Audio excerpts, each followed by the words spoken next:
आज की इस वीडियो में हम अवतल दर्पण के उपयोगों को समझेंगे। जितने भी उपयोग है, टोटल उपयोग एक ही वीडियो में, वो भी बाय प्रैक्टिकल रूप से मैं समझाऊंगा आपको। तो यहाँ पर आप देख सकते हैं मेरे पास एक चम्मच है। तो ये जो चम्मच है ना, इसको देखिए, दर्पण का मतलब था कांच, ये कांच ही है। ये किस तरह का कांच होता है बच्चों कि देखिए, ये जो चम्मच है इसका ये जो अंदर की ओर भाग है, गड्ढा, जिसको अपन बोलते हैं गड्ढा, ठीक है। यदि इस गड्ढे वाले भाग को अपन इस तरह से रखे और इस पर कोई भी प्रकाशीय किरण को आपतित करें और इससे परावर्तन होगा, तो ये जो दर्पण कहलाएगा वो आपका कहलाएगा अवतल दर्पण। पॉलिश किस तरफ करेंगे? तो पॉलिश करेंगे अपन बच्चों इस तरफ अपने को पॉलिश करना, उभरे हुए भाग पर। तो अवतल दर्पण का जो परावर्तक पृष्ठ है वो किस तरफ होता है? वो अंदर की ओर होता है। ये देखो, परावर्तक पृष्ठ कहाँ पर है? अंदर की ओर। यहां से टकराएगी किरण और यहां से वापस लौटेगी और इसके ऊपर पॉलिश करेंगे इस तरीके से। मान के चलिए मैं यदि बात करूं तो ये इस तरीके से हो जाएगा, ठीक है, क्योंकि ये आपका अवतल दर्पण है। चित्र यदि अपन बात करते तो ये इस तरीके से होगा, देखो ध्यान से, ये, और इस तरफ अपने को पॉलिश करना है। ये आपका कौन सा दर्पण बना बच्चों? अवतल दर्पण। देख लीजिए ये, ठीक है भैया। ये उभरे हुए भाग पर क्या करी अपन ने? पॉलिश करी इस तरफ, ये, ठीक है। अब अपन जान रहे हैं उपयोग कहाँ होते हैं। तो सबसे पहला उपयोग आपके सामने यहाँ पर देख सकते हैं, ये इमेज, ये जो इमेज है ये आपका अवतल दर्पण की ही है। तो सबसे पहला यूज कहाँ हो रहा है, ध्यान से देखते जाओ आप। तो बिल्कुल इमेज बाय इमेज समझाऊंगा अच्छे से। तो पहला जो उपयोग है वो कहां पर है? तो हजामत बनाने में इसका उपयोग किया जाता है। तो यानी कि हजामत बनाने में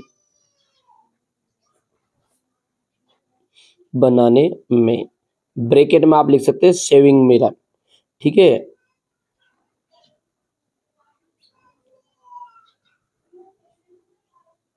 शेविंग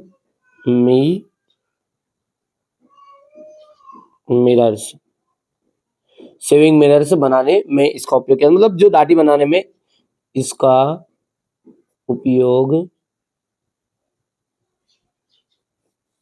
किया जाता है। हजामत बनाने में इसका उपयोग किया जाता है। दूसरे बिंदु को समझने के लिए यहां से देख सकते हैं आप, दूसरी इमेज देखना है। ये जो है आपका एक सोलर कुकर है, ठीक है। देखिए ध्यान से, ये सोलर कुकर है और इसके ऊपर देख सकते हैं आप यहाँ पर, ठीक है, इसमें गर्म कर रहे हैं, है ना। तो ये सोलर कुकर में क्या होता है, इसमें प्रकाश किरणों को एक जगह एकत्रित करने पर, यहाँ पर देखो प्रकाश किरण एकत्रित हो रही है, ठीक है। यहाँ पर भी नहीं हो रही, यहाँ पर भी नहीं हो रही, कहाँ एकत्रित हो रही? यहाँ। तो यहाँ से तेज रोशनी आएगी और इसको गर्म कर देगी, है ना भैया।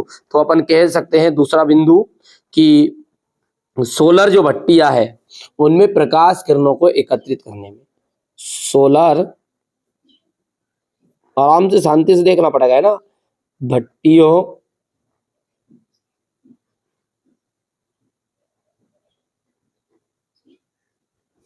सोलर भट्टियों में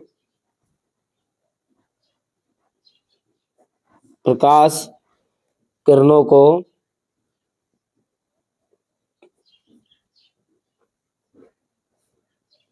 केंद्रित करने में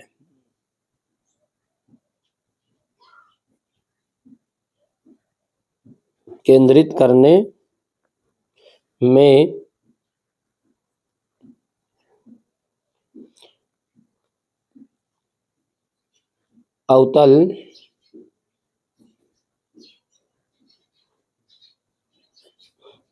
दर्पण का उपयोग करते हैं। तीसरा बिंदु, ठीक है, दो समझ में आ गया। एक तो हजामत बनाने में, दाढ़ी कटिंग जो बनाने का जो है ना, अपन एक कांच का और उपयोग करते हैं अपन गाँव में, है ना बच्चों। तो इस कांच का उपयोग करते हैं अपन, ठीक है, ये है ना, इस कांच का अपन यहाँ पर उपयोग करते हैं। तो ये जो कांच है ना अपने गाँव पर जो रहता है, ये कांच है बच्चों अपना, ठीक है। ये समतल दर्पण है ना, ये कौन सा दर्पण है अपना? समतल दर्पण है, ठीक है।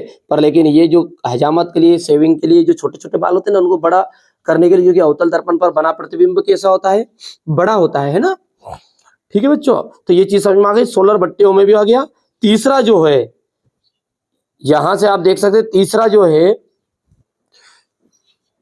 ये देखो, एक दांत का डॉक्टर है और दांत का डॉक्टर क्या कर रहा है, देखो ये इसके हाथ में जो है ये आपका कनकेव मिरर ही है, अवतल दर्पण ही है।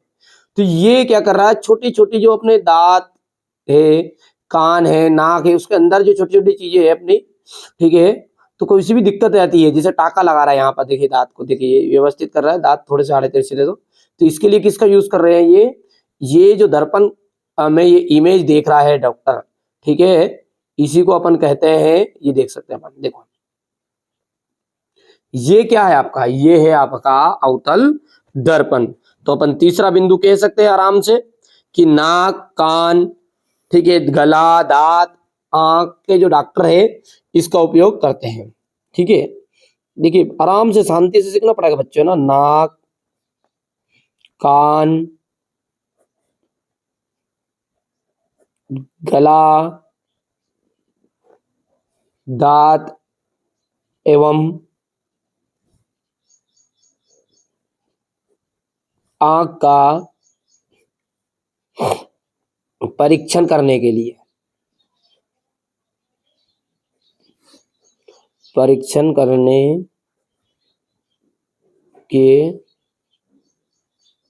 लिए आंख, नाक, कान, आंख, गला, दांत आदि का परीक्षण करने के लिए किसका उपयोग करते हैं,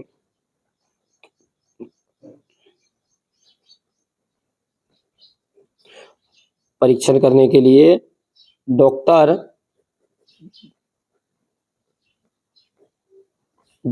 इस दर्पण का, अवतल दर्पण का उपयोग करते हैं, ठीक है। 3 बिंदु हो गए आपके सामने। चौथा जो बिंदु है उसको देख लीजिए इमेज में आराम से,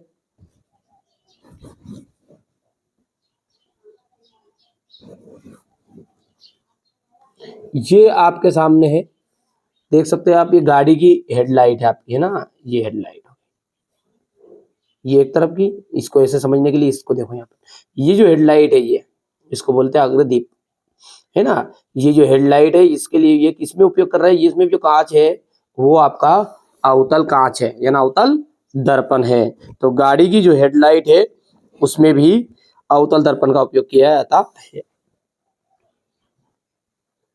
गाड़ी की हेडलाइट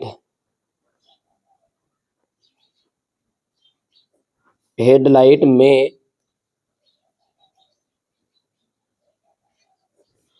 अवतल दर्पण का उपयोग करते हैं। गाड़ी की हेडलाइट में भी अवतल दर्पण का उपयोग। 4 बिंदु अभी तक हो गए आराम से। देखो बच्चों शांति से करोगे ना तो सारी चीजें समझ में आएगी, है ना। देखो अपन ने समझा कि हजामत जो राडी कटिंग बना रहे हैं उसमें इसके लिए इस कांच का उपयोग करते हैं। सोलर भट्टियों में प्रकाशीय किरणों को केंद्रित करने के लिए इसका अवतल दर्पण का उपयोग किया अपन ने। जो डॉक्टर है वो नाक, आंख, गला, कान इनका सबका परीक्षण करेगा तो इसके लिए इस दर्पण का उपयोग करेगा। गाड़ी की जो हेडलाइट है, ठीक है, गाड़ी की हेडलाइट उसमें इसका उपयोग किया जाता है। इसके अतिरिक्त लेजर लाइट होती है, लेजर लाइट, उनमें भी अवतल दर्पण का उपयोग किया जाता है। तो अपन लिख सकते हैं यहाँ पर लेजर लाइट, लेजर लाइट में भी अवतल दर्पण का इस्तेमाल करते हैं, यानी कि उपयोग करते हैं,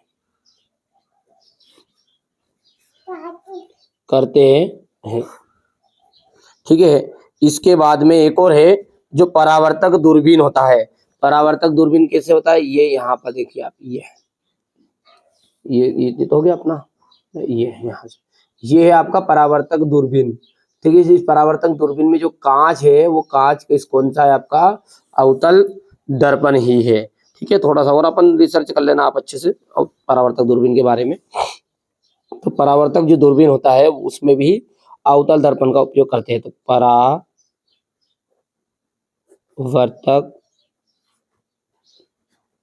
दूरबीन में अवतल दर्पण का उपयोग करते हैं। सातवां बिंदु अपन लिख सकते हैं कि जो अवतल दर्पण होता है ना, उसका उपयोग काय में करते हैं, तो वास्तविक और आभासी प्रतिबिंब बनाने के लिए इसका उपयोग करते हैं। ठीक है, तो अपन बोल सकते हैं कि छोटा और बड़ा प्रतिबिंब प्राप्त करने के लिए भी अवतल दर्पण का उपयोग करते हैं, क्योंकि उत्तल जो होता है ना, उत्तल पर छोटे छोटा प्रतिबिंब प्राप्त होता है, तो हम कह सकते हैं बड़ा प्रतिबिंब भी बोल सकते हैं भाई।